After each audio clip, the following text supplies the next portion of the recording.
I think one of the craziest things about this life is that more often than not, we ourselves sabotage our own success. It is surprisingly difficult to allow ourselves to live a good life. So often we think we are just not deserving of living a good life. This last weekend, there was a blizzard in New York City, and I put on all of my winter gear and I went outside to just absorb the magic of the snowfall. And I saw so many people that decided to go sledding on Upper West Side. There is like this little hill and people were snowboarding and sledding and just having such a blast. Even though I didn't have anything to be sledding on, I was just standing there and observing all of it because the whole atmosphere was just filled with so much joy. I was looking at the scene of life unfolding in front of my eyes, and I was thinking to myself, how can we have this much joy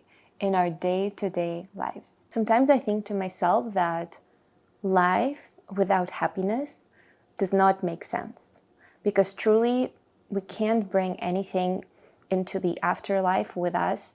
We will leave it all here, right? So this life just becomes an experience that is fleeting, that is going to end one day.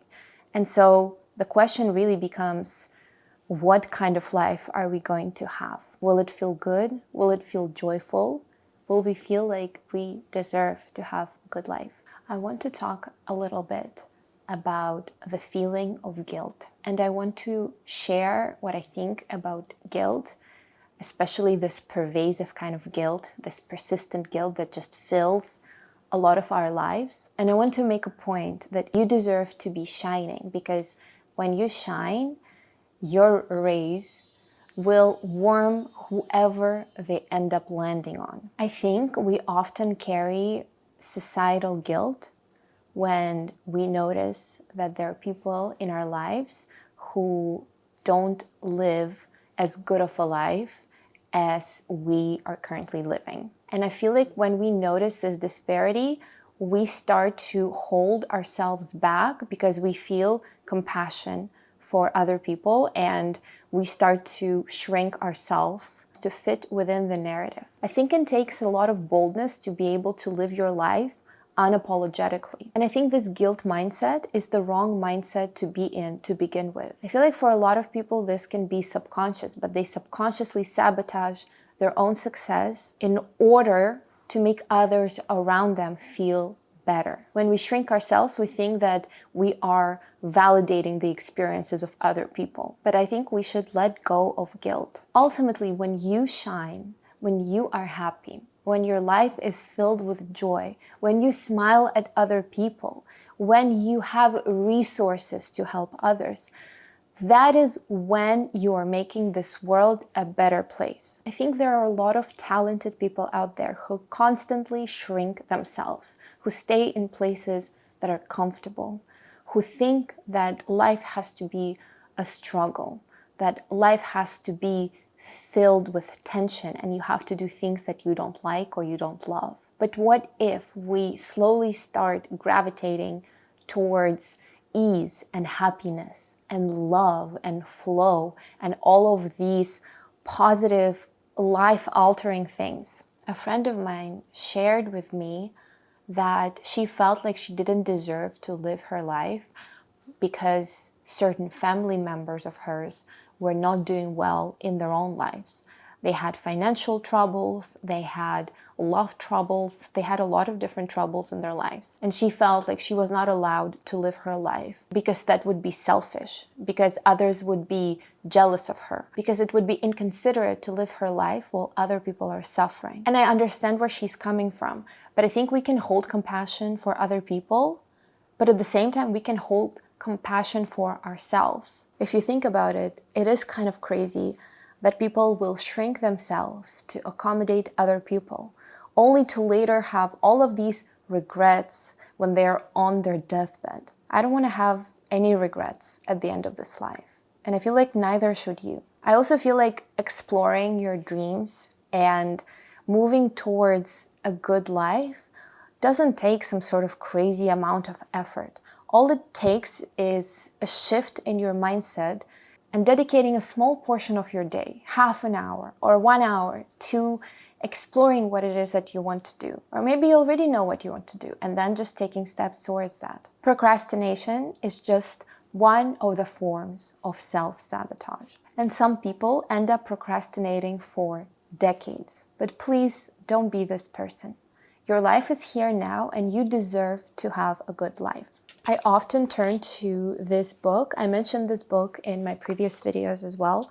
It's called The Law of Attraction by Esther and Jerry Hicks. And you don't even have to believe in the law of attraction or any other metaphysical stuff.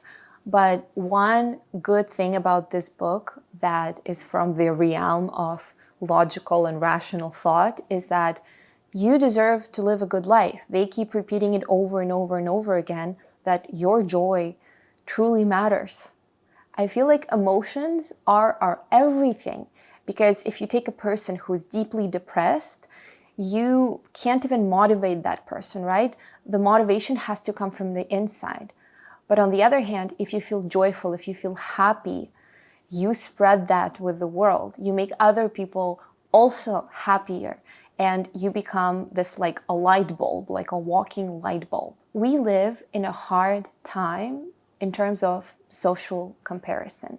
Sometimes I fall into this trap where I scroll on Instagram and I just think, oh, my life is not good enough compared to all these other people, and all these other people clearly have figured it out and are living a better life, and my life like won't measure up to that. But I think we should cherish our own lives and celebrate our own lives and build what we have right in front of us. There is a saying that the grass is not the greenest on the other side. The grass is the greenest where you water it. So just take the water hose and water the grass wherever you are. You deserve to live a good and memorable life. I keep repeating myself over and over in this video, but I think it's so important to hear these things, to think about these things, and to learn how to love yourself. I think it can definitely be harder in the Instagram era. So sometimes what I do is I just literally delete Instagram from my phone for some period of time, and then I download it to upload something or check on something, and then I will delete the app again. I also sometimes think that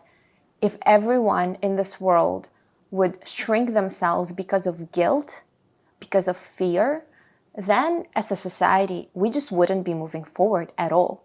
There would be no airplanes, no new methods of construction, no internet, no better materials or better products, or even better relationships, right? Because we would just be shrinking ourselves. We would be too afraid to show up. We would be too afraid of our own potential. And speaking of self-sabotage, I recently reread this book by Khalil Rafati, I Forgot to Die.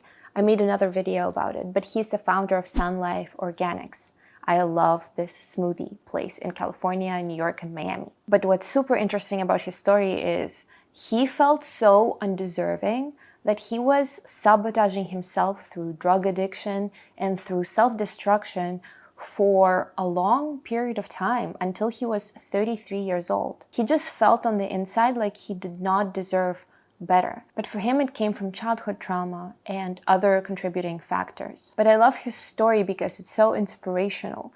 It shows that a person who's been through a lot can still get up and change their lives and feel like they deserve a better life. Most of us don't have to go through something so dramatic in order to allow ourselves to have a good life, in order to allow ourselves to have abundance and love and happiness and abstain from drama. In the book, Khalil even talks about how he was sabotaging his relationships, how he would sometimes just shout at his ex-girlfriends and how he would abuse them. And that was all about believing that he couldn't be loved and he couldn't have a healthy relationship. But he was able to change that mindset too and to overcome that too. So even if you think that your life cannot change, there are definitely millions of ways in which you can improve it, starting from right now. I think even watching this video is all about improving your relationship with yourself and allowing yourself to deserve better. It's honestly one of the hardest things you can do, to allow yourself to have a good and beautiful life. And when it comes down to financial abundance and our economic goals, we can also shrink ourselves. We can also feel very undeserving based on the society that we find ourselves in, based on the media that we interact with, based on the articles that we read. We can just subconsciously feel undeserving. And then what happens? We do not see opportunities. We become closed off from noticing new avenues of income. Being permanently stuck in a status quo, being stuck in a dead-end job, being stuck in the same pattern of not applying to these new opportunities, new positions, or reaching out to different people to collaborate with, that is definitely a form of self-sabotage that stems from fear, that stems from guilt, and that ultimately stems from not believing that we deserve any better. I know this feeling quite well, and this year I'm teaching myself to go after what I want because the downside isn't that big. Like, you apply to a new opportunity, what's the worst that can happen? You can get rejected, but what's the best that can happen? Let's start focusing on the best case scenario, not the worst case scenario. I don't want you to live your life permanently feeling like, what's the point? This isn't going to happen anyways. One time I was talking to a friend about entrepreneurship, and I think my friend was feeling down. And I was telling him about the stories of all these entrepreneurs that succeeded. And my friend became exasperated and said, but what about all of those entrepreneurs that did not succeed? There are way more of them than those that succeeded. And for me, I don't think there is a point in focusing on all the failures, because we are going to fail, and that's a normal part of life. Even those entrepreneurs that failed, they actually did not fail because they learned a lot, right? I'm sure that was an invaluable experience. I'm sure they were having fun doing it, right? So the experience of life mattered. And then they will take all of this experience and apply it to their next project. Or they will get a new job, and whatever experience they had, it strengthened their resume. Going after your dreams and dreaming big is always a good idea. This life is like a game if you think about it. Sometimes we just take it too freaking seriously. So I encourage you to stop sabotaging yourself, to look into your fears, to face your guilt. And I know that you are a worthy and beautiful human who deserves to have whatever they want. Thank you so much for being here with me today and for listening to my little spiel. I hope I motivated you. I hope I cheered you up a little bit, and I'll see you in the next video, guys.